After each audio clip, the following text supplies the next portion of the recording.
is Terry Bradshaw, quarterback, Pittsburgh Steelers. It's 7:15. There's a new home run champion of all time, and it's Henry Aaron. This is baseball, Major League Baseball. And this is ABC's Monday Night Baseball, live from Fenway Park in Boston, Massachusetts. Looking. He's under the gun. He's tied. He throws. It is.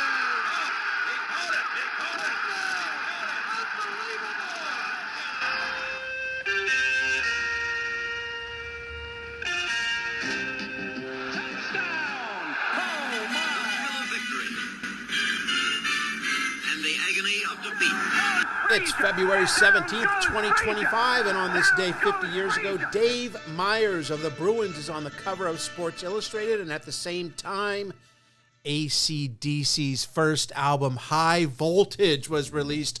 One of John Wooden's favorite albums, right, Mark? Yes. Oh, yes, man. He used to play She's Got Balls to motivate the guys. Was that Highway to Hell on that one? No, that was the next one. No, yeah.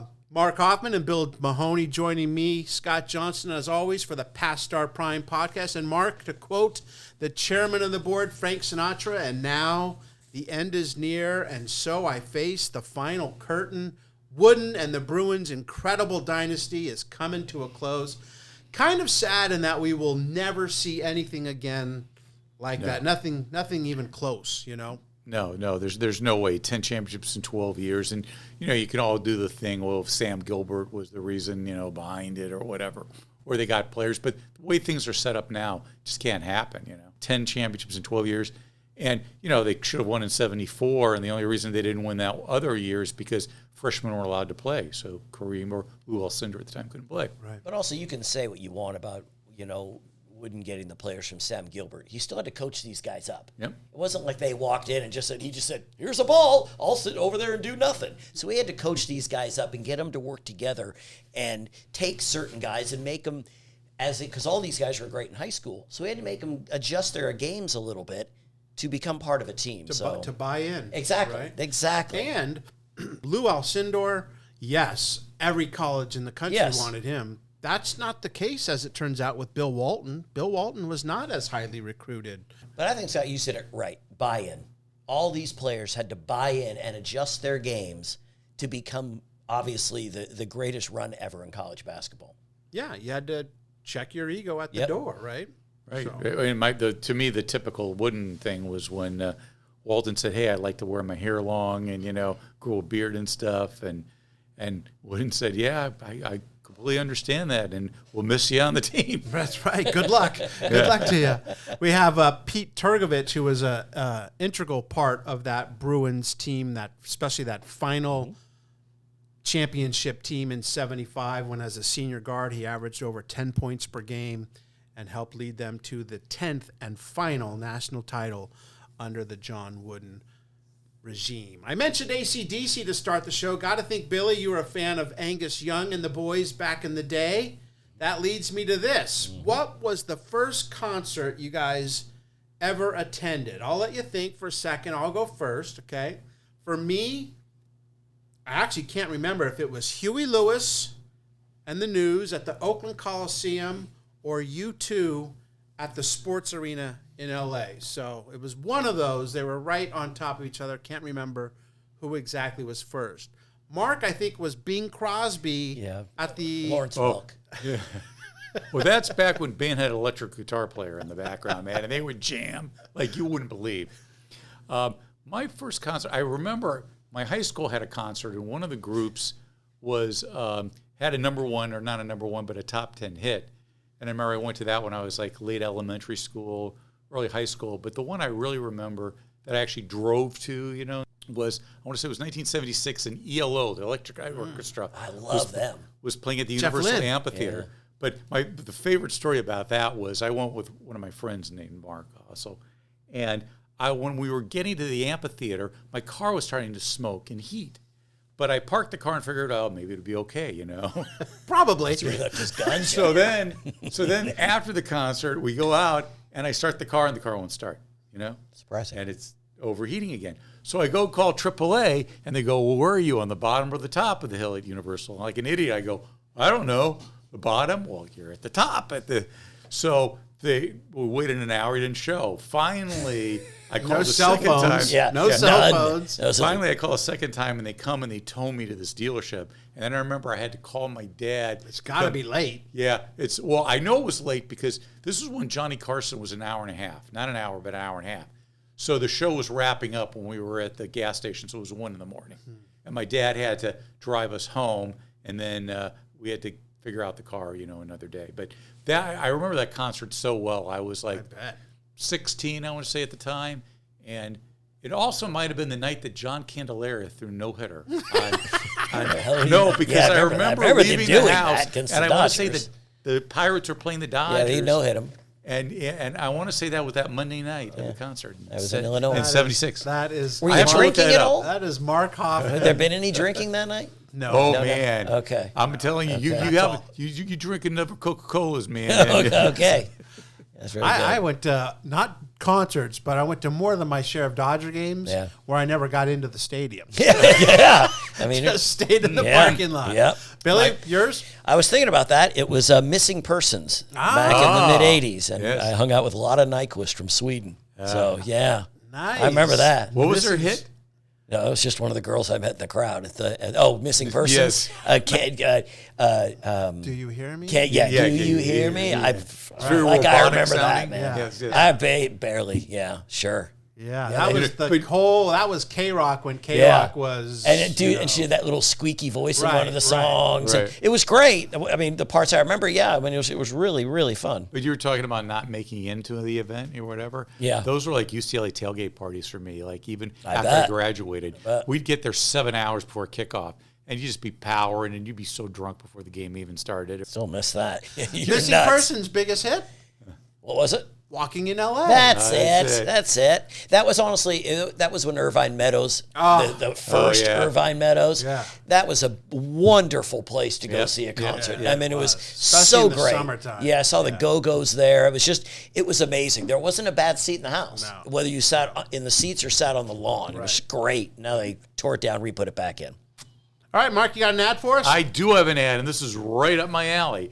It is from Time. Remember Time Life books? You can order it. Yes. Those are the great. Well, this one is The Gunfighters. Yes. Because I love Westerns, man. You get this book, and it'll tell you about Wyatt Earp and Butch Cassidy and Doc Holliday and Clay Allison, Billy the Kid, Bat Masterson. You can get and it shows you the guns, and it does little artistic drawings of what the gunfights might have looked like. So that's for me, man. How much? That is a good question. It'd probably be really, really Probably cheap. $3.99. Exactly. Five different installments or something like that. Here it is. I will pay $7.95, $8.95 in Canada, because Canada always gets taxed more. If you want to keep the Gunfighters, you can try it out for free. Oh, I bet you those were cool. I had a Wyatt Earp book when I was a kid. It was about like his life, and I loved that book, man. Yeah. I would have drawings of the OK Corral. And all that that is stuff how I learned baseball. Is my dad got me this book of one great thing that happened in a season for 80 years. So Warren Spahn, and who was it? Robin Roberts going what was he the one that threw 14? Yeah, something like that. 13 perfect innings and then lost in the 14th. Those kind. Do you still have that book? No. Oh, okay. No, those were great. No, but that's in the years, though, $7, when you could get anything in sports and it was cheap. Yeah. Everything was just, we did the Henry Aaron autograph thing and a bat or whatever for $20. Nowadays, they're thousands of dollars. But at that time, it was just $8, come and do it. Yeah. All right, guys, get your scorecards out. Billy, you go first. I think we only have one. Yeah. I think we're all doing it. Yeah. This is about sprinter Steve Riddick of the Philadelphia Pioneers. He was running one day. Now, usually when you're running, you've never been a runner here, you have sweats on, right? Yeah. What do you have under those sweats? Yeah, your shorts. Shorts. Okay. Right. Yeah. What do you think? Not Mark. No, I other than Mark. So what didn't he have underneath his shorts or underneath his sweats? Those shorts. He did not. But he ended up running the race and winning it in sweats. So there you go. Good Well, job, you Steve know what? Riddick. I run in sweats all the time. I never run in shorts. It's always long sweats. Yeah, really? Yeah. The tighter fitting ones or the baggy ones? Oh, both. How do you run? I can't run in the baggy ones, man. Yeah, I can't run. I can't. I usually like the tighter ones. The to tighter run ones in, I'm yeah. running in now. I've But- got them on here because Yeah, but I think the last time I ran in shorts was probably high school. I think because Well, I get it. I don't even think college. I ran shorts. Even in Boston when I was running, it could be 20 degrees out and I'd wear shorts. Did you really? Yeah. And do you have to wear something on your hands and head though, right? Because that's for me. It's Not my on hands my and head. Hands, I don't recall. Your hands if I would did. freeze though. In certain weather, The- because mine the- froze to my phone in Seattle. I mean, if it was actually snowing or freezing rain, I probably wasn't. Okay, running. okay. But if it was like a dry but like cold or something, Yeah, good for you. I wouldn't. Yeah. Women are a different breed. It was 32 degrees or 33 the other day, and one of my friends up the street, she comes running down the street in shorts, a tank top, and like a hat on. And I said, Deborah, it was freezing. And she goes, "Oh, I'll warm up when I run." Yeah, that's but I mean, right. it was just that's The amazing. You the can do that. I can't do 10 that. minutes are tough. Yeah, I can't do that. That's amazing. But, That's incredible. That's Well, today I went for like a run walk, and it was like upper 40s.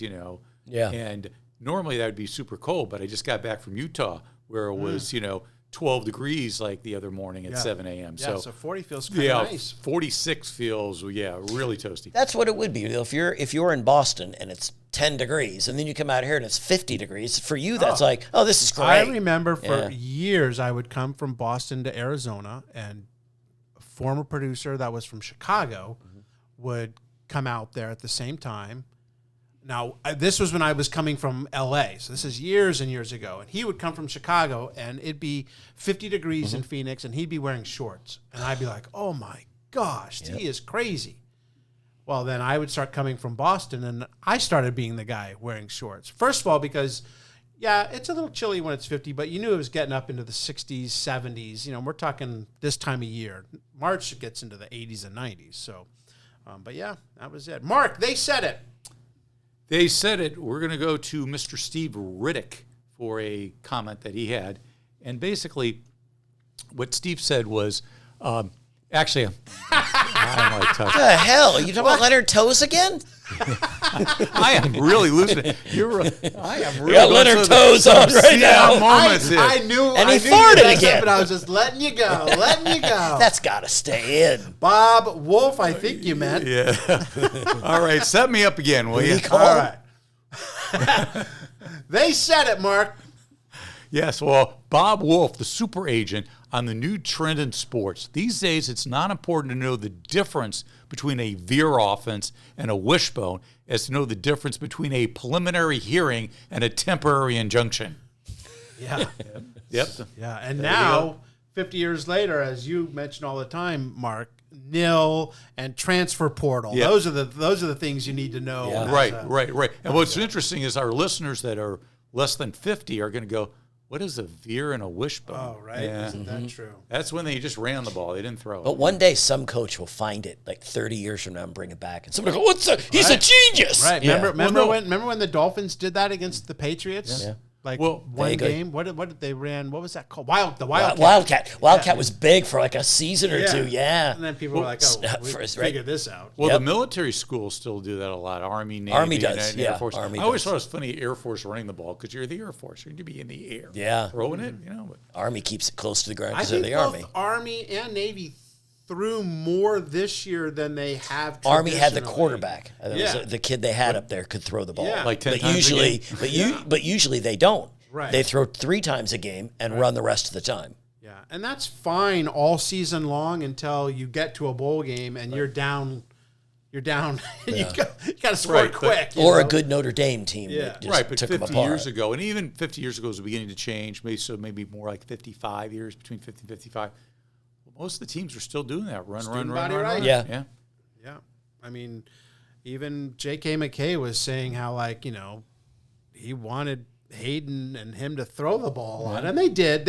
SC did compared to a lot of schools, but when we had Joe Washington on Yeah. from Oklahoma, that's all they did. They just ran the ball. It was common to have a Joe Washington who would run for 1,300 yards, and then another running back who's running for 900 yards, and then a third back who's running for 500 yards. He's getting the mop up duty, but as a team they were running for 200 plus yards a game. So. But just you think back to the Buffalo Bills. They rode O.J. Simpson, and Joe Ferguson passed for 100 yards. He only threw 16 times a game because O.J. Simpson had the ball the majority of the time. And his backup ran for almost 1,000 Yeah. yards, I want to say. So, yeah. Well, even teams like the Cowboys, Roger Staubach, when they won their first Super Bowl over the Dolphins, he only threw for 112 yards or something in that game.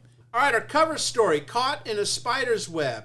UCLA heads to Oregon, where a year earlier the unthinkable happened. They were swept by the Ducks and the Beavers. Now without Bill Walton, it's payback time, and the guy coming for the revenge is Dave Meyers. He scored 17 points in a 67-60 win over Oregon State. And then against Oregon, he poured in 39 points as the Bruins beat the Ducks 107-103. Wow. UCLA now 18-3, and once again, the class of the Pac-8 and the entire country for that matter. Mark, Myers was really an underrated Bruin, wasn't he? Yeah, and in that year, I think he led the team in scoring and rebounds. I think he had over 18 points a game and nearly 8 rebounds a game. So, and he comes from a super athletic family, I think there were 11 kids in the family, I want to say. And then, of course, Ann Myers was an electric basketball player. In fact, UCLA won the national championship in the late 70s before they had NCAA. And Ann led that team, and then later married Don Drysdale. Yeah. But super athletic family. Yes. And the other great thing about Myers is he was part of that trade that sent Kareem Abdul-Jabbar to the Lakers. That's right. An All-American his senior season. He was the number 2 pick by the Lakers in the NBA draft. But Billy, his time with LA, as Mark mentioned, short-lived as he was involved in one of the biggest trades in league history. Was That's Luka right. Doncic involved in this? He was, exactly. Yes, he was. But there was a bigger name other than Kareem in the trade. Yeah. Don't ever forget about Walt Wesley. He came with Kareem. He played one season with the Lakers and retired. But the Bucks actually got a good deal here. They got Elmore Smith, Brian Winters, Dave Meyers, and Junior Bridgman and Cash, which is 4 quality guys. Now, Kareem and them went on to win, 5 titles? Right. Yeah. But, at the time, Kareem wanted out of Milwaukee, and Dave Meyers happened to be a perfect guy to send over there. Well, like I've said the story before, I had Kareem on when I did that Larry King show on the Dodger Network. And Kareem said that he went to the Bucks management before that 74-75 season and said, look, I'm gone. I'm not going to resign at the end, and I don't want to leave you in the lurch. And I would prefer to be traded to either New York or L.A., wherever you can get the better deal. And, he wanted to so he would have just been happy playing for the Knicks as for the Lakers, but they worked out the trade with the Lakers. It just goes to show you that, because you're right, Junior Bridgman, good player, Dave Meyers was a good player, but superstars, right. It's hard to get an equitable trade. And why is it always the Lakers? Kareem? I know. Now, Wilt. Paul Gasol may not be a superstar, but they don't win still those got him. championships if they don't get him. They The had team would Chris go. Paul before the commissioner nixed the deal. And now the Doncic thing, which still blows my mind. Yep. And a deal that at the time was like, we'll see about that. Vlade for Kobe. Yeah. That's right. They're getting Vlade. Right? Yeah, Charlotte's going, hey, we're getting a starting center, for a high 17-year-old school kid. Yeah. Yeah. You look at Myers, though. He retired after 4 years. Yeah. Religious reasons and family. It wasn't like he played 15 years, No. so the Bucks got him, but he wasn't around that long. But I just like the fact that when he talked about his games at Oregon, he just seemed like a Mahler guy. Because when I think of a guy named Dave Meyers, I think of an accountant. Right. I think of the postman. Hey, Dave, how you doing? You think of Jacoby and Myers. It's about time. Yes. But he just said, he goes, I was elbowed, kneed, butchered, blasted, and destroyed.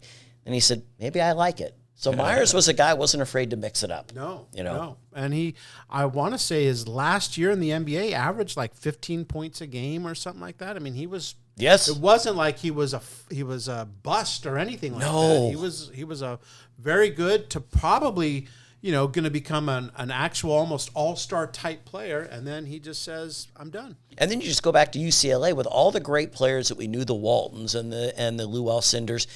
Dave Meyers was the lead guy when UCLA won their last title, and you don't remember that's who he was. He was a great player. So being picked number 2 in the draft, he was worthy of that spot. He would die in 2015 at the age of 62 from cancer, a national champion and the last All-American to ever play for John Wooden.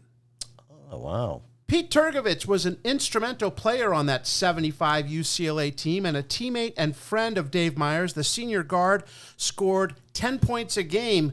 And in 91 games for the Bruins, Trgovich was 84-7, winning 3 Pac-8 titles, that sounds strange, and 2 national titles in his 3 years playing with Meyers. And he joins us now from his home in Munster, Indiana, where they're expecting, about 9 inches of snow. So get the shovel out and get ready for that, Pete. Will do. Great. Pete, I know you guys were the talk of college basketball always during your time in Westwood. You guys couldn't do anything without the nation going, hey, what's going on over on the campus? But did you ever get used to seeing guys, your buddies like Dave Meyers, being on the cover of Sports Illustrated? Well, yeah, it was expected, obviously. And I don't know if you know this, but I was on the cover of Sports Illustrated. Yes. The year prior, I believe, right? Right. It was featuring Bill Walton. I was in the background. Yep. We You're there. remember that. You're there. But I was on the cover. That's right. Let me tell me a little bit about Dave and what he was like, mostly off the court. We saw what he did as a player, kind of one of the more underrated stars in that whole UCLA dynasty. But what was he like away from the court? Dave was, and I don't say this, quite often, and I don't use this term a lot, but if I tell you that I thought Dave was a great kid, he was that type of a person. I think the highest compliment I give him is that he was like a man of his own convictions. He lived his life doing what he thought was the right way to live, and he didn't let peer pressure or anything else affect how he was doing. But always a smile on his face, always positive, just a great kid and obviously a great teammate. And yet, to be that nice, you also have to have that competitive fire. So he was able to transform that, I suppose, once the ball was tipped. Absolutely. Once we started playing, he was a fierce competitor. Was not soft. Just played as hard as anybody out there. And you could tell by some of the old pictures of him, the look on his face, that wasn't a put on look. That was him. So you started in Indiana. Your roots are Indiana. You live in Indiana. You start at East Chicago, Washington High. And then you go to UCLA. How much was the fact that Coach Wooden was an Indiana person as well factor into that decision to come to UCLA? Nothing. That didn't have anything to do with it. Real quick, I wanted to go to Notre Dame. And Johnny D was recruiting me.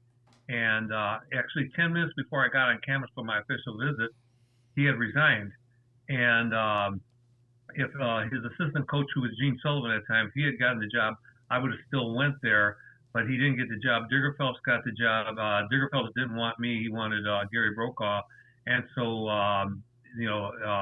Notre Dame was off the table. And that's when I decided I had cut it down to 3 schools, and UCLA was one of them, so I preferred UCLA. We had John Laskowski on 2 weeks ago, and he said the same dang thing about Notre Dame. Yes, he wanted to go there too. Yeah, well, it was so close to home. I'm a Catholic boy, a Catholic school, and it broke my dad's heart when Digger Phelps didn't want me. At that high school, you had a great team. Wasn't Junior Bridgman and Tim Stoddard on that team too with you? Yes, they were. And I got to tell you this. We had a couple guards named Ruben Bailey and Darnell Adell. And right now, we're still in the conversation for the greatest team of all time in Indiana high school history, which is an honor just to be mentioned. And to look at that, and then 2 years later, the 1970s UCLA team, I'm on the team that is considered possibly the greatest college team of all time. It's just unbelievable story of being in the right place at the right time with just tremendous players as teammates. Well, Pete, I got to ask. So your last year in high school, Mark's talking about high school a bit there, you went 29-0. Then you play on the freshman team, not sure of that record. But then the next year with UCLA, you're 30-0. How do you Right. go about, you obviously have a loss the next year after that, midway through the season. What did it feel like to actually lose a game, and how did you get used to winning like that all the time? Well, it's funny because when Dave and Andre and I, we were the only three scholarship players that recruiting class, we used to talk about how we would have to keep up the UCLA tradition and not lose a game. That was what we thought, not a championship. We thought there's no way with Bill Walton we were going to lose a game, let alone a championship. And then that following year, our senior year, we had to go undefeated. And it was crazy as it sounds. It was an attainable goal. We really felt we could do that. So that was our attitude from day one. Pete, you win it all as a sophomore at UCLA, and you win it all again as a senior at UCLA. But most great athletes, they remember the losses. And I know that junior year is the one that still 50 years later sticks in your craw. Tell me about how devastating that loss to NC State was. We had definitely, and I don't want to get into the specifics, but we had some problems that year. The loss, the way I can, we played them early in the season. What happened was NC State is probably the only school in the history of basketball that went undefeated and didn't win a championship in '73 because there were violations, NCAA violations. So there was talk about UCLA won in '73. They may not have been the best team. Let's meet in St. Louis again where we won it, and let's see who's better. So we went there and we won by 18, and we kind of proved who was better. Then things happened again. I don't want to get into the specifics of it, and we go into the semis, and things just happened where Coach Wooden made the decision that he was going to play his seniors and Dave. And I never got off the bench. I never played a second in the game. So I don't know. When I played, we won. So that's all I can say. How hard it was for me. I went to the meal afterwards. A lot of guys didn't show up, and I just kind of tried to play it off like, it didn't bother me because I didn't play.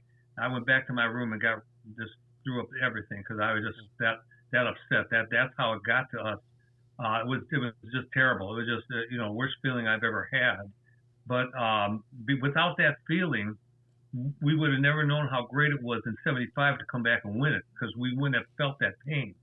And so again, I feel like I was lucky and fortunate that wasn't my senior year. That was my junior year, and I was able to. The '75 was just we were ecstatic about coming back and doing it again.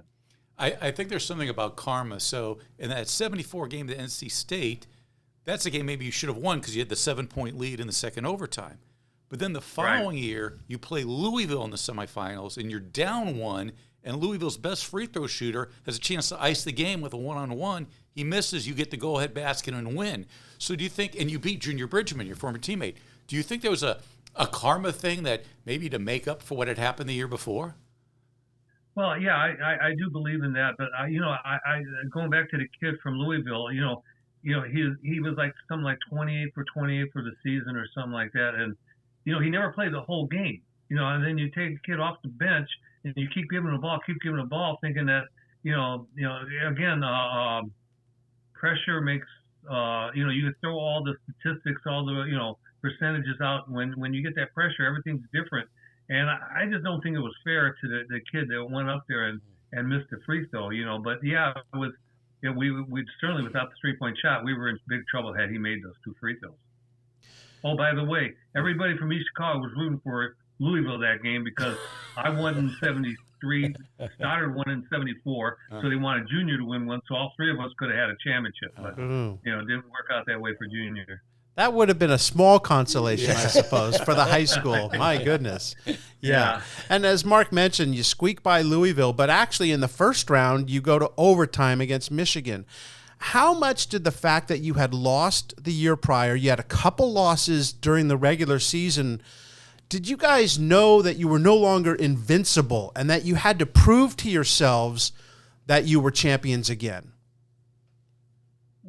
In my opinion, at no time during that year did we never think we were ever going to win a championship. We didn't. As far as that Michigan game goes, by the way, I tell everybody we won by 10. I don't tell them we won in overtime. But as far as that Michigan game goes, I remember, we only had 2 seniors on the team at the time because Andre had redshirt. He was a junior. But I didn't feel like the younger guys understood that, this could be my last time, putting this uniform on. And Dave's also. And I remember ripping the team at halftime because, I didn't think they cared, as the way I cared. And, Michigan played a great game. C.J. Kupek, I think, had 28 points and missed the last shot in regulation to beat us. So you got to give them a lot of credit, too. They were a fine team. But, we did not play well that game. So Coach Trgovich came out at halftime. That's right. Well, what's funny was I wasn't the captain of the team. Dave was the captain of the team. But Dave wasn't really a vocal type guy. But, I mean, it was like, if this is going to be my last game, you guys are going to hear it, So what was it like? I mean, we talk about him a lot on the show. What was it like to play for John Wooden? Well, I want to be real honest with you, okay? I think that without playing for any other college coach, first I want to say that I think anybody that says John Wooden is not the greatest coach of all time is either doesn't understand basketball or is jealous. With that being said, no coach has ever really treated his players all the same, and no coach has ever been liked by all his players the same. And I got to tell you, it was really difficult for me at UCLA. I did not have a great experience playing for Coach Wooden. And the reason I can say that is because, and I'm not going to go into all the, it's too much time to tell you. It could be a whole show by itself of what transpired. But once I left UCLA, I felt like I had given John Wooden 4 years of my basketball. He gave me an education. And I never thought I'd ever see him again, talk to him again. But things happened, things changed. And we were in a social setting, and Coach Wooden asked to talk to me alone and took me into a room. And this is like 20 years or more after I got done playing. So Coach is like in his mid to upper 80s.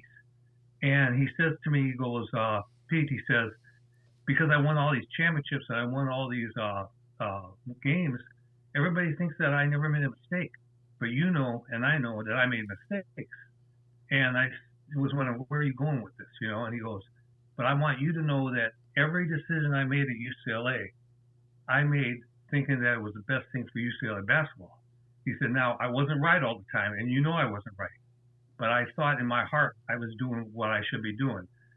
So I'm sitting there saying, this guy, I mean, why you bring it? It just bothered you all that time, And so a part of me was saying, okay, there's consequences for, actions, okay? So, you don't expect me to say, hey, it's okay, Coach. You just, changed my college experience to not to the good side. But another part of me was looking at him saying, man, this guy is, he's fragile, he's getting old. And I said, what kind of person would I be to question him about, hey, why did you do this? Why did you do that? So I just looked at him, and he kind of looked at me and said, like I said what I had to say. And then I looked at him and I said, hey, how about let's go back into the room? And from that day on, we started to have, and I wasn't the type of guy that's going to call him weekly to see how he's doing everything, but we had a good relationship. Coach wouldn't understand that I didn't hold any grudges or anything. And we had some, good, really good conversation. I'll tell you a quick story. One day I was talking to him, and he always asked me about my children because he knows that's what my whole life was. And I said, well, he said, how's Pete and Elena? I said, well, Pete's doing good, but I'm having a problem. I'm having a problem with Elena. He said, what's the matter with Elena? He goes, I go, well, she's a tennis player. She was a senior in high school. And he goes, yeah, she's number one in the Midwest. I know that. What's the problem? And I said, Coach, I don't know if I could cheer for Kentucky basketball. And he busted out laughing. And Coach was 11 years at Southland Central High School. He was an English teacher. And he had prided himself on his mastery of the English language. So he said, I'll never forget what he said. He said, Coach, Pete, he says, if you can learn to root for Kentucky basketball, it would be the essence of the true love a father has for his daughter. Oh, wow. And so I busted out laughing, and I'll never forget that. But we had a good relationship after that. But I couldn't believe it was 20 years later, and he still wanted to talk to me about what happened in 73 to 75 or whatever. Wow. One of my greatest thrills was in 1989. I did a feature on the 25th anniversary of Wooden's first championship team. And I got to go to his condo and hang in his living room and then later walk with him on campus when he was doing a lecture.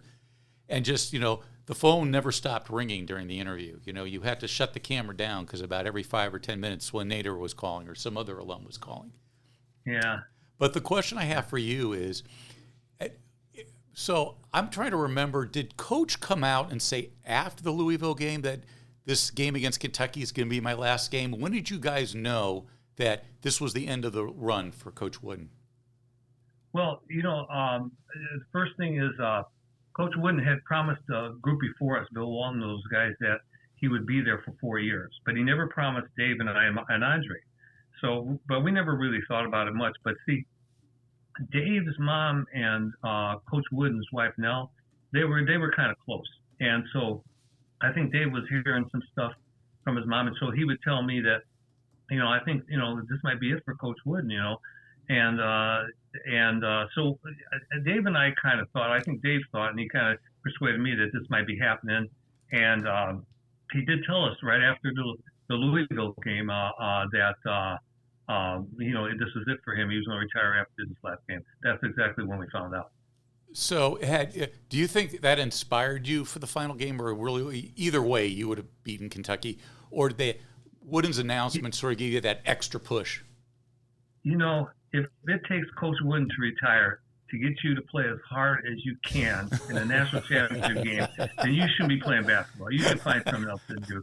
So, we wanted to win for him, obviously, but we didn't play harder because he's going to retire. We played hard because that's the way we played, one thing, you look at all the records that Coach Wooden has, and one of the most amazing records is not the winning streak and not the number of championships, in my mind, the number of wins in the NCAA tournament. And I think that is directly attributed to, I think your team, by the time you get to the tournament, you take on the personality of your coach. And we were always at the peak of our game at tournament time. How does he do that? He got upset one time, and that was against NC State. And, that wasn't even much of an upset. That was a pretty good team. Off Wooden, you guys that just had you played with some amazing players at UCLA. What was it like to play and be around and know Bill Walton? Oh, as far as a player, it was funny because we had, when I was a sophomore in high school, we had Indianapolis, Washington came in, and they went undefeated and won that state championship, and they got a kid named George McGinnis. So I got to see George McGinnis firsthand. Then East Chicago Roosevelt, the team from East Chicago, the other high school, went 28-0 and won it the next year with a kid named Jim Bradley. Julius Erving one time said Jim Bradley was the best player he'd ever played against in the ABA. And then I meet Bill Walton. Okay, so I'm thinking everybody's got guys like this. I can honestly tell you that Walton, every day in practice, and he brought it every day in practice. What kind of a great thing is that for a coach to have your star player, best player in the universe in college basketball, comes and plays hard every day. And every day we saw something that nobody else could do. And the only way I could describe him is he's 6'11", and he's doing things that a 6'6" guy could do. You know what I mean? He has that kind of a quickness and agility and everything, and he's just an amazing player. And I can honestly say I never saw Bill Walton have a bad practice. We are talking with 2011 Indiana Basketball Hall of Fame inductee Pete Trgovich. And Pete, Bill really transformed himself after his college and NBA career, actually. He was kind of introverted. We're, going back through these old Sports Illustrateds and seeing how in Portland his rookie year was a difficult year for him. And then something changed in him, and he became like the light of the world. Did you see that transformation, and what was that like to see from afar? Well, yeah. Again, you said it right. It was from afar because it wasn't like I was around him all the time. But him as far as like his going into his announcing, and I think that's when his personality came out and what type of person he was. And he just was a happy guy. He loved life. He loved Southern California. He loved the warm weather. He couldn't understand how anybody could live in Indiana. But it was really, like you said, he came out of it. I think he was always like this, but he just didn't want to show it. And, he talks about a time he had a speech impediment that, he went to see somebody and fixed it. And I think that maybe had something to do with his shyness and his introvertedness. But once he got rid of that, I think I think Bill Walton was always like Bill Walton. And I know what people are saying, a lot of people as an announcer, they either hated him or they loved him. And I would tell people all the time, no, you don't understand.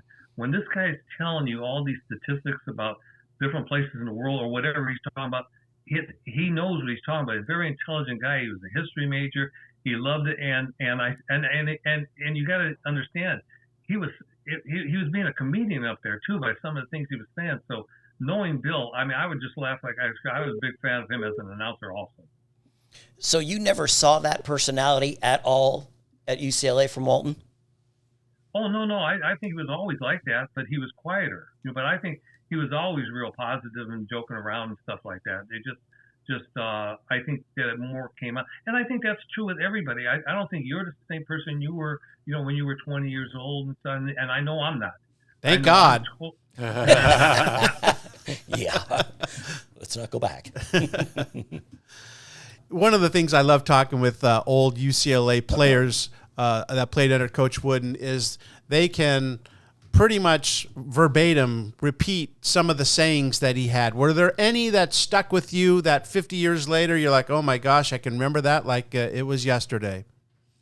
Well, the be quick but don't hurry thing. Coach Wooden always referred to me as the quickest player on the team while I was at UCLA, and so that obviously was going to be, something that I remembered. But yeah, there are other things, that I do remember, and you judge a man's character by the company that he keeps. That really has struck real close to my heart. But as far as one complete saying, be quick but don't hurry, and on the outside you say, well, what does that mean? But it means a lot when you really think about it. You mentioned, and I'm not asking you to get into specifics, but your relationship with Coach Wooden was just different than some of the other players. Do you think part of that was he played, most of the players kept everything close to the vest. They were almost like they were on a script. You seem like you're an emotional guy, and that might have been not the way Coach wanted his players to react. Was that a bone of contention, do you think, looking back? I don't think so. I don't think that was Coach Wooden was a great basketball coach, and he was there to coach basketball. And I came there not for a fatherly figure or anything like that. I had a great father. I didn't need that, And I don't think my emotions. What I do think that hurt me. And again, without going into detail, we'd had to do a whole show like this. But I was immature, and I didn't deal with certain things as mature as I should have. So, I'm taking that responsibility too. I'm not putting this all on Coach Wooden. I think if I had handled things differently, that things might have been different for me. But I didn't. Now, obviously, when you leave college, you leave a champion. You get drafted by the Sales of the NBA, which basically they folded, and then you were picked by the Pistons in the 3rd round. Did you try for an NBA career? What happened with that? Yeah, that was a big mistake in my life was when I signed with the ABA. I did get drafted by the Pistons, and they didn't have a first-round draft pick, so I was actually their 2nd pick, and they had picked a kid named Walter Luckett in front of me. Actually played the same position, a 2-guard position. And I had played against Walter in college. And this was pretty cool. This is my junior year. Walter is like a sophomore because he left early, and he's leading the nation in scoring at Ohio University. And so the first day of practice that week, Coach Wooden called me on the side, and he used to sit on this chair before when we did our individual skills for 20 minutes before the official practice started. And he sat me down and said, Pete, this kid named, and he called him Lukic or something. He didn't even pronounce the name right. And I said, yeah, I seen him on the cover of Sports Illustrated. He's on the cover of Sports Illustrated in, I guess 74. 74. And anyway, he said that he can get, 12 to 14 points just standing around. He was a pretty cocky kid, And so Coach Wooden said, you know what he's averaging? And I said, yeah, about 31, 32, whatever it was. I can't remember right now. But he said to me, he goes, I don't want him to get half of that in Pauley Pavilion. And I just, when Coach Wooden tells you something like that, it's like, bam, you're walking on a cloud. You're ready. And so we came to play them. When I left the game, Walter had 12 points, and we were blowing them out. So I left the game pretty early. This is my junior year. And then he ended up with 20. He had scored 8 points late in the game. They left him the whole game. And I had bumped into him again, not that next year, but the following year at Detroit's camp, Detroit's rookie camp.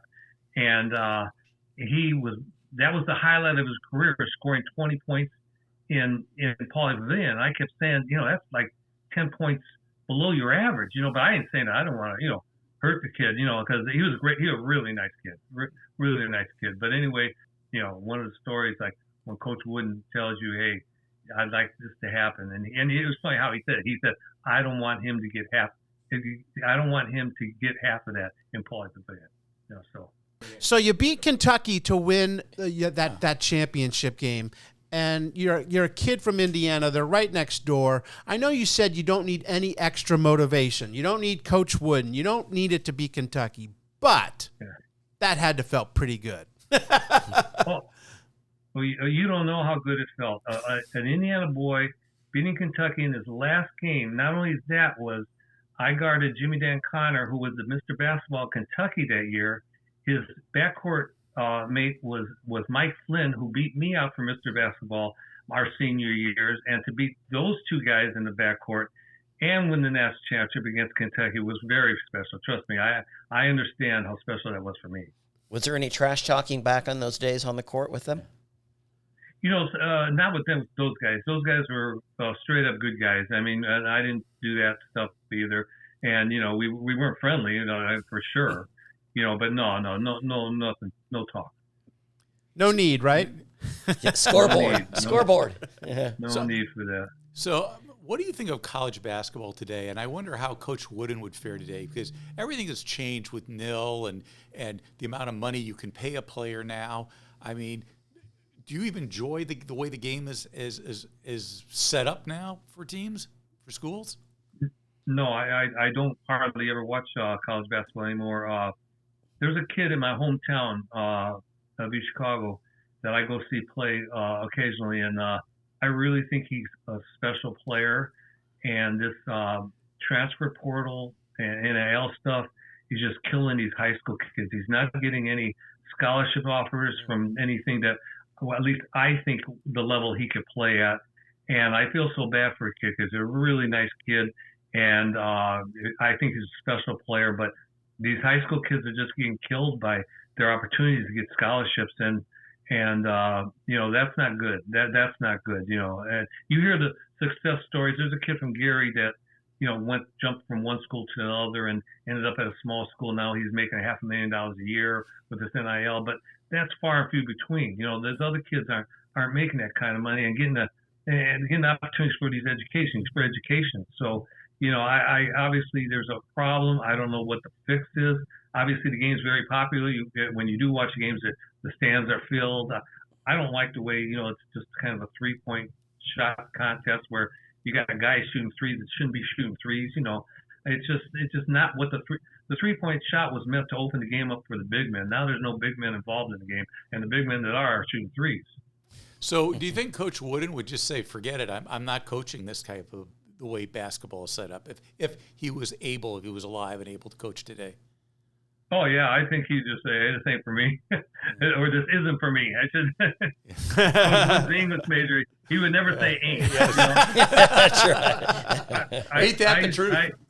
I used to tell this story that when you guys are doing the Sports Illustrated thing, when we lost this championship in '74, Sports Illustrated came out and said something about the dynasty is over or the dynasty has ended or something like that. So I used to tell this story that you guys remember the movie Animal House? Uh-huh. Oh, yeah. Yes. Fat, drunk, and stupid is no way to go through life.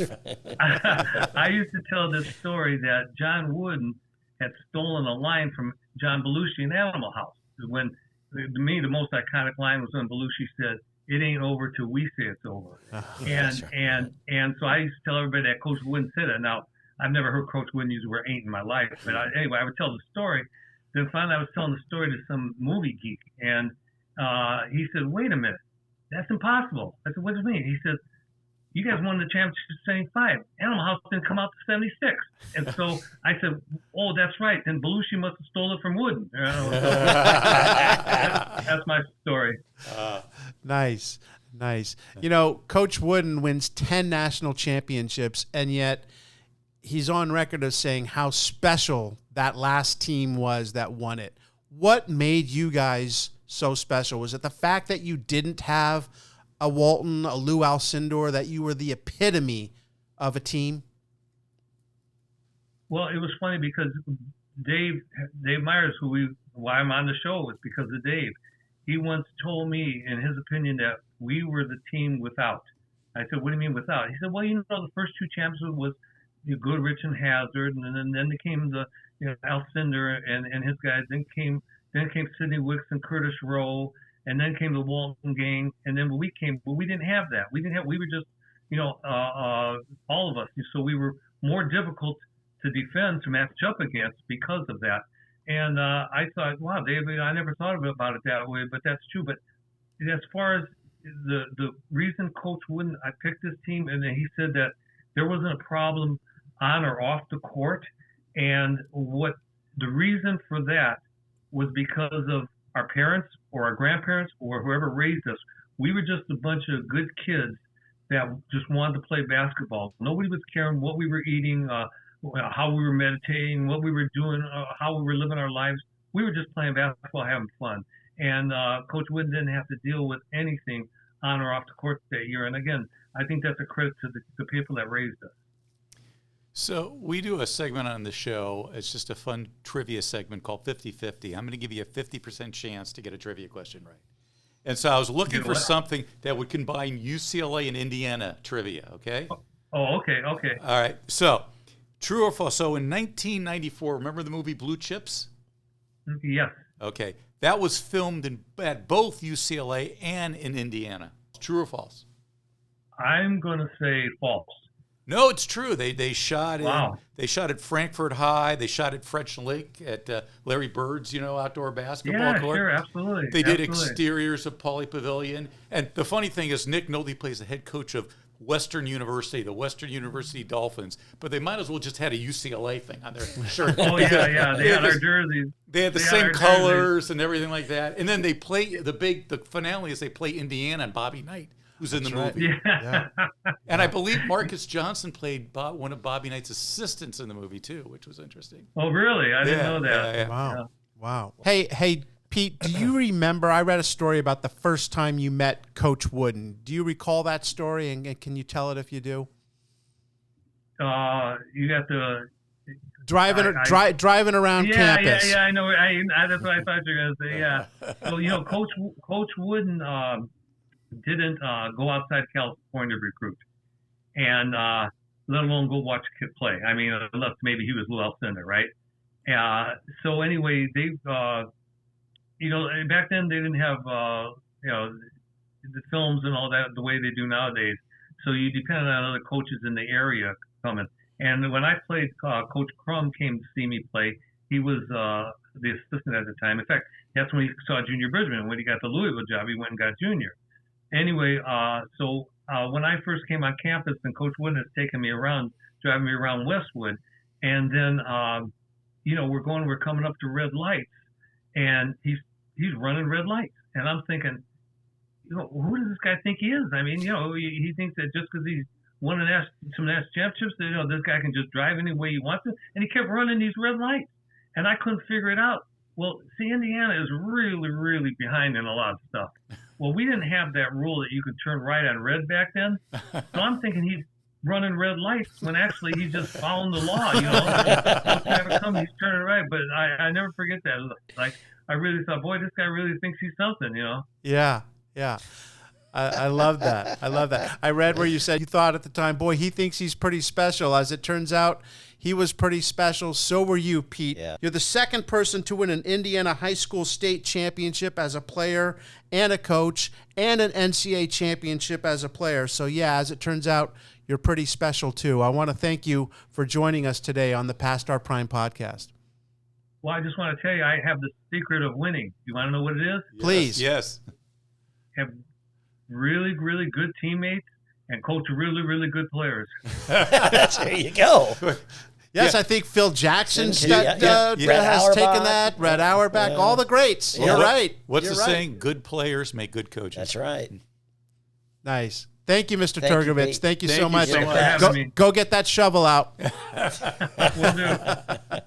Pete Trgovich, everyone, a two-time NCAA championship for the UCLA Bruins. It was, at that time, the end of the dynasty.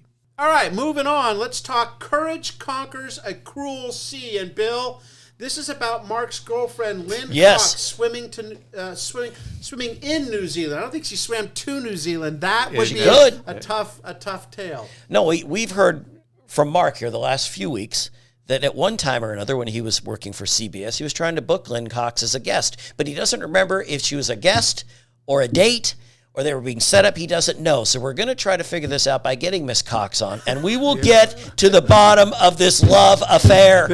We've had enough of it. That'll be the podcast you two do by yourself. But no, if we get Lynn Cox, I've just got a call. If she comes on next week, also Leonard Toast is always going to be joining us as well. So we got double guests. That's an inside joke because hopefully the other stuff will be edited out of the show, like this.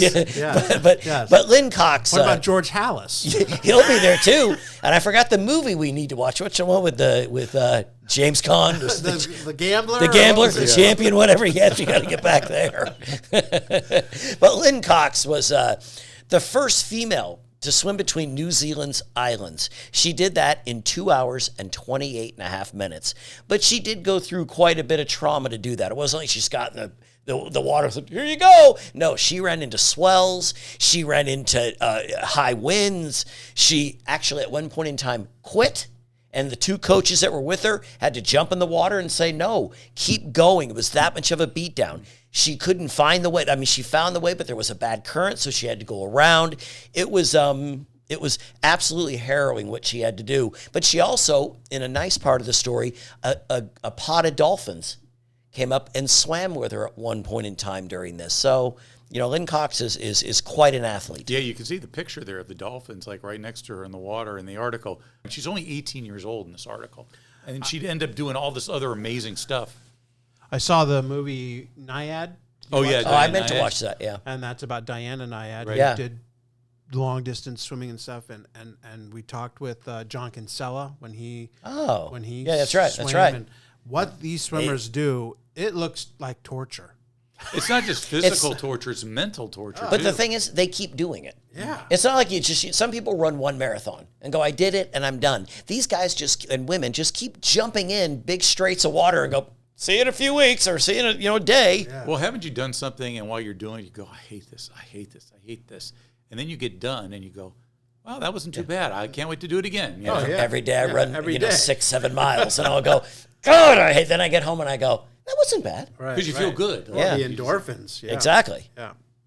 The record didn't measure up. Dwight Stones was doing his thing at an indoor track meet, and his thing is the high jump. Stones won the event with a jump of 7'4", but now he had his sights on setting a world record at 7 feet 5.5 and on his second jump, he got it. But Mark, what happened? You got disqualified, I believe. And I have to say one thing, though. I don't get the high jump, first of all, okay? Who invented the high jump? Because you're asking, okay, I want you to go Jump run, high. and you jump high over this, and then later it's like, let's do the, the Frosbury flop, where you're going that's to run, right. but you're going to turn your back to the thing, and you're going to leap over this thing, arch your back. It's just weird. That and the pole vault. Did you guys ever have to do that? We did that when I was in 7th and 8th grade. The We did- Fosbury flop? No, the high jump. Oh. You had to run and jump. You had the mat, so you had to go up and do it. It was part of the PE class. Yeah, but we had to do the Fosbury flop. But did you really? Oh, yeah. We have to do that. Oh, it was- Wow. Yeah. So what? You just tried to jump No, over you it? did. You did. Yeah, you had to try go to over it? Yeah, try to get over it without knocking it over. But we didn't. I didn't know anything about So flops. he didn't get disqualified. It was worse than that. They incorrectly measured. That's it. Yeah. So he made the jump, and he's there, a new world record, and they're blah, blah, blah. And then they went back and measured again, and it was a quarter inch shorter than that they said. And so he didn't get credit for it, and he was not happy about that. It's interesting because he's probably one of the most famous high jumpers of all time. Yet Name another one. Yeah, but he. Name another one. My gonna say, brother-in-law, right? who was a high jumper with Dwight Stones for 1 year at UCLA. What's his name? Jeff Siegel, my brother. Oh, okay. But I thought you were going to say Jonathan Livingston. I said, yeah, you're done.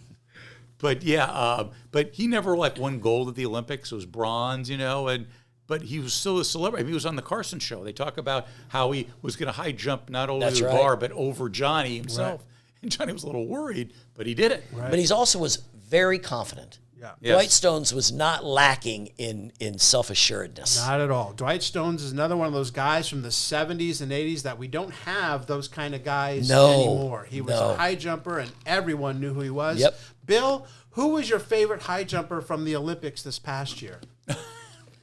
Well, I've always said high jumpers, you got to make sure you hit your right foot correctly. There was that guy. It was the one guy that went over the bar and then he landed. It was absolutely amazing. Oh, the guy who won the gold. Yes, Yeah, what was yes, his that name? guy. I forget. Yeah, it was that one guy. Yeah, somehow with no internet and only 3 channels of TV, we knew who all Everyone these these people were, but now we have our right in our nothing, hands. Yeah. Nothing. Let's move on. Maravich and all those Jazz. The New Orleans Jazz moved to Utah for the 74-75 season, and they made headlines right away by trading for Pistol Pete Maravich. The expansion team was supposed to be bad, and after they got a glimpse of Maravich for a few games, the fans were supposed to disappear, but only half of that prediction came true. They're bad, really bad, 7 wins in 51 games, but attendance not too bad, right, Billy? Sure. What was the attendance? There was talk. Sure. They were getting, about 6, 7, 8,000 a game, which back then was really good for the ABA. So that 74-75 season was their first year in New Orleans. So they had In Utah. No, New Orleans. They didn't move to Utah until 1979. That's right. It was New Orleans. That's right, because that So was they- the deal. So it was New Orleans Jazz was expansion team. Yeah. From 74 to Oh, 79. interesting. We Gotcha. want to just do No. Keep going. Yeah, good. because I lead. I have like 8 mistakes in the show. Well, That's perfect. no, I was. I don't think they ever moved to Utah. Yeah. Well, think about it. New Orleans Jazz, that makes sense. New Orleans has a rich history with jazz. That's I right. never knew Utah had a rich don't. history with jazz. I just like the fact that when you look back at that, because we had the big trade with the Lakers, that when Maravich was acquired by the Jazz, they gave up basically 7 players, good players, because 2 of them turned out to be David Thompson and Alex English, which Atlanta didn't keep. But Pete Maravich, to me, was one of my favorite players of all time. So when I read this article, I just looked back at Maravich, how great he was. And he didn't have a good season. That No. year. That's like No. his worst season Yeah. in NBA. And the team was like 23 and 59, Yeah. I want to say that year. So Yeah, he scored 21.5 points per game on 40% shooting, so it was not a good season. They were in jeopardy of breaking the record for fewest wins in a season, which was 9 by the Sixers. They were 4-34 at one point, but they actually played much better the second half of the season, finished 23-59, and won 16 of their final 31 games, so over 500 the last third of the season or so. Well, can I mention just one thing off that? Yeah. Because this was Neil Walk. We all know who Neil Walk is. He was chosen after Kareem. He suggested to the New Orleans reporters about that they should eliminate scoring. He said, basketball's like a ballet, and why are we putting the scoring ahead of the artists? So he wanted to eliminate scoring altogether. Oh, that would have been That's fun. logical. That's- I went to the lake, and what happened? I don't know. They won the game, but I don't know what the Yeah, score I don't know, was. man. How would you know who won the game? There's no scores. Well, no, maybe they have the score, but no individual score. He said it'd be better if scoring were eliminated from Oh, basketball. yeah, that So, makes real because he sense. said Bob McAdoo is an artist, and there's plenty of others. Why not appreciate their moves, their gifts? Why is the score more important than the artists? Think about running a fantasy league based on that. Exactly. Yeah. You guys would all finish in first. Last. We'd all finish in last. There you go. But what's- Mark would still win somehow. He would. But what's funny is Him and Lynn. they moved so late to Utah that season, like in the 79 season, Yeah.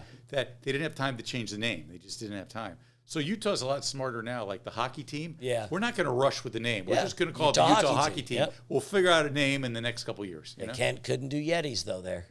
That was shut down. 1 minute Angels. Billy, I know this really got your attention. I've had enough. Yeah, the Angels had Frank Tanana. He threw 16 straight complete games, hurt his arm, gunned him out of there. Nolan Ryan, give me 2 8 and 7 pitchers. Bill, this is about boxing's trainers. Angelo Dundee. It's not about Carney Lansford, how they shouldn't have dealt him either? No. You got to come back. Oh, come on. Right? Oh, let's get rid of All Dante right, okay. Bichette. He sucks. Okay. Shh. Unbelievable. It's going to be all right. It's going to be all right. Hey, These guys the are. expansion, the Angels were expansion team when? 64? 67. No, 61, I want to say. 61, Whatever okay. it is. I mean, so that's 64 years. They have a World Series. This is about the trainers and cornermen of boxing. 3 trainers now stand at the top of their trade. Angelo Dundee, who has worked with Ali from the start. Gil Clancy, who has Emil Griffin and Jerry Quarry. And Eddie Futch, who beat Ali with Joe Frazier and Ken Norton. But Dundee is... He's the most famous. Dundee is another one of those guys like Dwight Stones. I mean... Yep. Tell me a boxing trainer right now. Yeah, only thing back- Teddy Atlas, but I don't think he trains anymore. Right? Yeah. I mean, back then, Angelo Dundee was yeah. a celebrity, and he was a trainer. Known for being Ali's guy. Ali didn't need, from what this article says, a trainer. He was like, I'll train myself. So he was more of a little bit of everything. He'd do some promoing. He was known as a great cut man. But remember what Dundee did for Ali in their fight when he Against fixed Foreman, the ring. right? Yeah, Foreman when he made sure that the ring was softer and the outside was great. I mean the ropes. It was amazing what Dundee did. That's how you knew about him. He may not have been training him. He did everything on the outside to make Ali successful. Dundee says the worst cut he ever had to handle was a slash over the left eye suffered by Florentino Fernandez in a fight with Jose Gonzalez that required 64 stitches. I mean, that's not a cut. Yeah, that's a car wreck. That's a laceration. You're watching these guys work, and I'm looking at the pictures here. I don't see gloves on these guys or whatever. They're just like, tape, right? Yeah, just it was a different time. That's for sure. TV radio. Off-track betting was just taking off in the horse racing world. That's what OTB stands for, off-track betting. And it allowed people to make bets on horse races from pubs and restaurants. You didn't have to go to a track or a bookie. It was supposed to help bring revenue to horse racing. And at first, it did just that. In 1971, on its first day of being legal, 66,000 was bet. A month later, 1 million was bet. But in the end, what it really did was kill racetracks. Yeah, it did. Because people were like, we don't have to go there anymore. right, exactly. But half the fun of a racetrack was watching the race. I mean, so I was surprised when I hear that. I thought, no, you go to the race, you place the bet, but it's fun to cheer and surprising. Yeah, there was a lot of energy when Yes. you go, I never went to a big race, but I went there. I mean, Santa Anita would have, you'd Yeah. show up and there'd be big races you didn't even know Yeah. about. Right. And it was really fun. It was a way to spend the afternoon. Yeah. You watch a whole bunch of racing, have some food, some drink, and and beautiful weather, almost always out this way. So, college hoops. Mark, what you got? well, there's a couple good stories. Should I do Indiana or Mitch Kupchak? What would you like me to do? Start with Mitch. Okay, because people forget when they think of Mitch Kupchak, they always think of the Lakers, player GM, they don't think of him as a basketball player or a college. And he was a very good North Carolina, right? Yeah, he was a really good basketball player. And he had a game where he had this game against Georgia Tech. He had 16 points, 13 rebounds. They won 111-81. Mitch was he was a really good player, and they had that North Carolina connection with the Lakers. I mean, Worthy, Kupchak, Kupchak could do it all in the court. Perkins. Yeah. Yeah. Billy? Okay. LaSalle coach Paul Westhead. He's got a guy named Don Wilbur on his team. They call him the Super Swooper. But the thing about him is they remind him of Bill Walton. And guess what? Who drafted Don Wilbur? Portland Trail Blazers. He came in and didn't make the team. But, he was a redhead like Bill Walton. That had it going for him. Well, that's probably why Walton got rid of him. I'm the redhead. Get out, Wilbur. I want to just go back real quick on Kupchak. The one thing that I forgot to say about this is that, so basically he was bedridden for 2 days, and they gave him basically, a steroid shot to relieve his aches. But he felt so well that he played the next day after this, and that's when he had that 16.13 rebound game. So he was a tough dude. He was a very tough guy. Yeah. Played injured most How of the time. about this? Utah State was mourning the 10-year anniversary of the last game. Their star player, Wayne Estes, played. He scored 48 points on February 8th, 1965, to eclipse the 2,000-point mark in his career. A great player for Utah State. After the game, Estes and some friends stopped at the scene of a car accident near campus. While crossing the street, Estes brushed against a downed high power line and was fatally electrocuted. He would have likely been a high draft pick in the NBA. The Lakers had intended to draft him in the first round. So, guy, once again, I never heard of this guy. He's a great college basketball player. That took a turn I didn't see. Yeah. Right? I did not hear that. It's Wow. like, what would we be saying about this guy, about Len Yeah, Bias, yeah, about all these yeah. people Exactly. that, never got to play? Yep. The next couple articles, Mark, boating and darts. Go ahead. Yep. I think we combine them, Yeah. It's like, you're competing like America's Cup, but you have to throw darts at one another. Yes. I like that. While you got that, Bill, update on bridge? Any Trumpletons? Well, you don't do the Trumpleton and Doubletons, and you better make sure it's on your left, not the right. Someone touching my foot? Stop this footsie stuff, okay?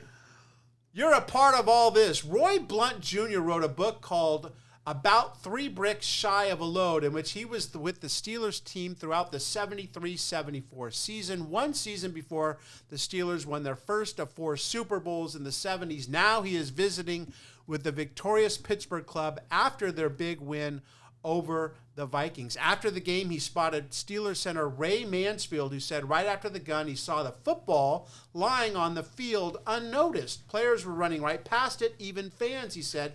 All of us have been fighting for it for so long, and now it was just lying there. It looked kind of sad. He picked it up and presented it to Steelers owner Art Rooney, who had been wanting it for 42 years. So I think of this all the time. The guy spends an entire season with them. Right. They're a good team in 73, 74.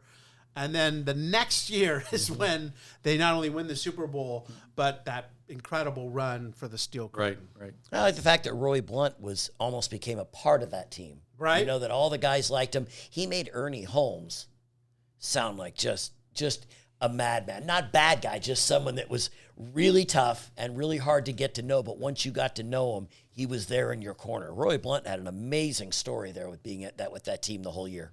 Yeah. But I just didn't realize how much the teammates didn't respect Terry Bradshaw. I mean, there was your number 1 draft pick in 1970, and it said, one Steeler said, you want your quarterback to be tricky, wily, like Bugs Bunny or Daffy Duck. Bradshaw's too much like Elmer Fudd. And then when they asked Bradshaw, he said, who's Elmer Fudd? So, but I'm saying, I mean, Bradshaw, because when I grew up, he was great. I mean, he was amazing. By the time I started paying attention, Yeah, he he was was the at the Hall top Fame of his quarterback. game. Yeah.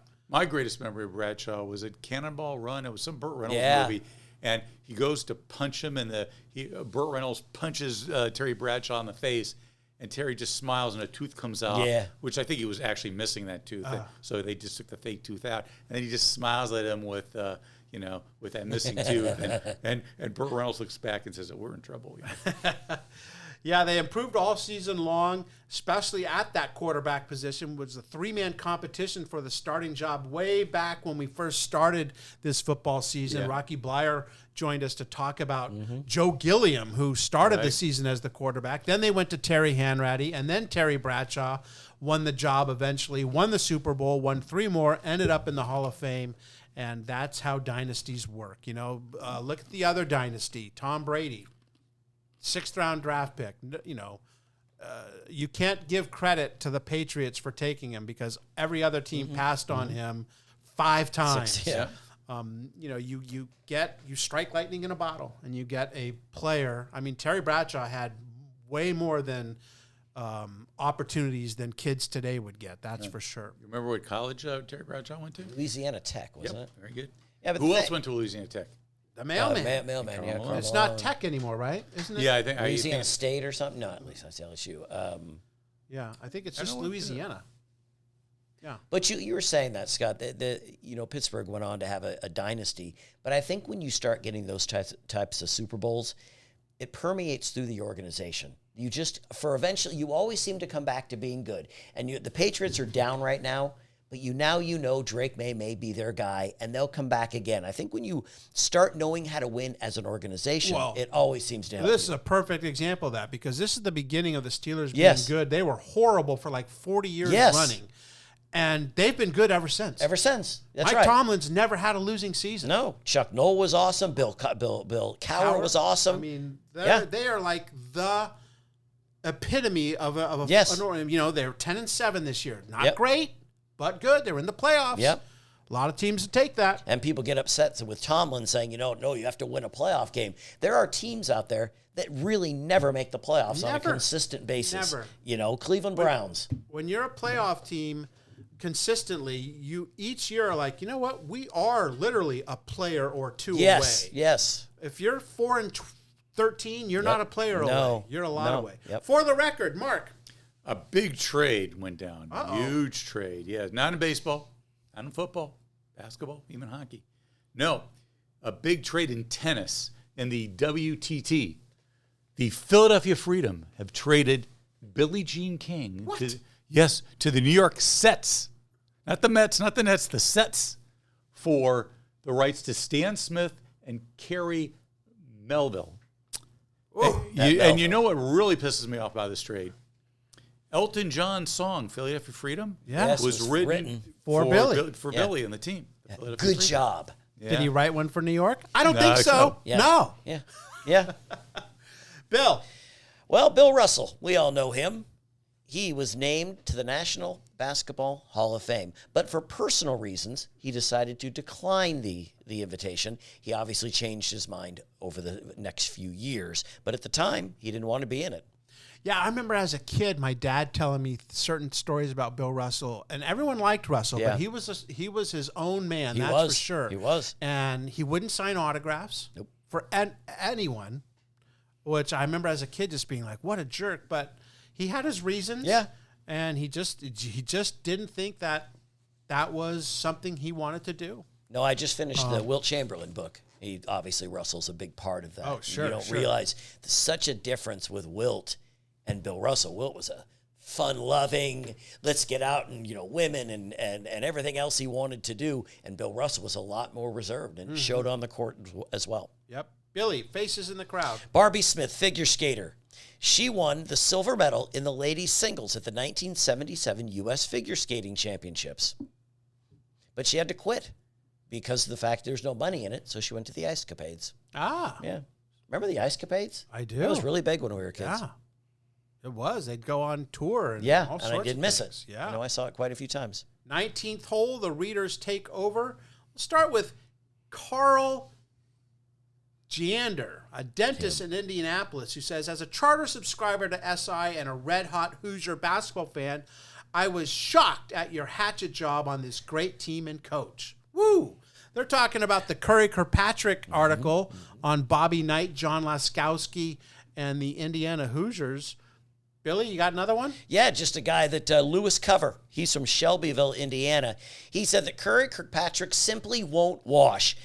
He doesn't understand that he's representing Indiana players as being so level-headed, and rightly so, yet fail to realize they reflect Coach Knight's teaching and philosophy. He thinks that they were talking bad about the team and about Knight. So, and I didn't get that from Curry's article. No. I wonder how people read that, because I mean, Right. You read it the way you want to read it. You do. Right.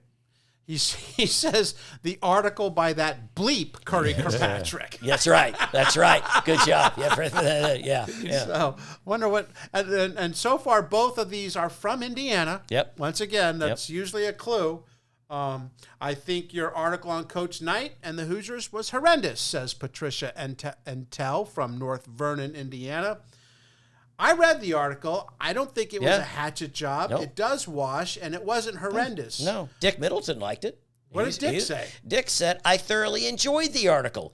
The Hoosiers are truly #1 this year, and I believe the no-name gym rats are going to be around for a while. And as for a new, mellower Knight, I must have been at a different game because I love Bobby Knight's temper, brashness, and style, and I hope he will never change his ways. Knight is half the ticket. Good. There So, you go. there There's you go. finally, because fans are insane. They are. are. As you said, Mark, they read it the way they want, but they cannot see it in a objective way. No. They are No. just, they are nuts. Mark and Bill are nuts, maybe a bit loony, but definitely not insane. No, no. There's a difference. Close. Right? Yes. Right? Final thoughts. Bill, what do you got? Well, I want to mention that we all know about Bill Russell being National Basketball Hall of Fame.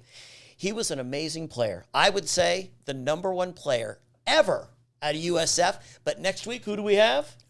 The second best player to ever go to USF, Bill Cartwright. Yes. Boom. Yeah. Tennessee.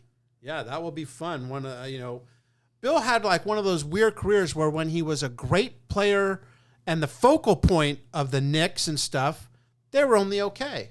And then he got hurt, went to Chicago, and was a role player and won 3 championships with a guy named Jordan. So. But he knew his role. Oh, absolutely. That's, what's funny? I was going to say that out of the Trgovich interview. There was a guy that we talked about people buying in. When Trgovich, as a freshman on the freshman team, he averaged over 20 points. But in the next 3 years on the varsity, 6 points. Yeah. So I'm saying guys like Cartwright, guys like Trgovich, you have to have on teams because they're the guys that know their role and buy into their role. Trgovich scored like 40 points in the high school state champion. Yes. He was a scoring machine. And then he gets to UCLA, and they're like, nope, that's not going to do it. And So, he didn't complain. He followed. He got championships out of it. another great Bruin, Mark, where I hope you've enjoyed this last year. So because the next time we talk is going to be Tyus Edney and Ed O'Bannon 19 years from now. Hold on. Yes, Lynn? Yeah. Yes, it was a date. Okay. Can't wait to talk with Bill next week and want to thank Pete Trgovich for joining us today. So until next week, for Bill, for Mark, I'm Scott. Thanks for listening, and please tell your friends, tell your enemies, we are past our prime.